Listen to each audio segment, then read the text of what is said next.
आई सभे बहुत ही गाना गौले बानी जौन गजल सैड सॉन्ग, लेकिन आज एगो बहुत प्यारा माई खाती सॉन्ग बा जौन आप सब अपना माई से प्यार करेंगे जा। तो बहुत ही प्यारा सॉन्ग बा जौन आप लोग के अच्छा लगी तो प्लीज कमेंट में दिल भेजे जान या लव यू माँ लिखे जा और स्टेटस भी लगा सकेंगे जा।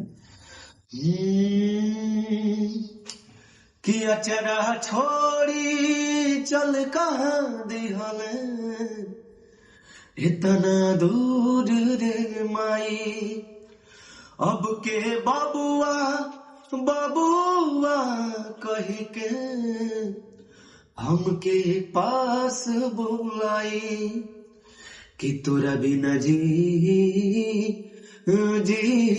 कैसे तोर बहुरा माई रे माई कि तोरा बिना जी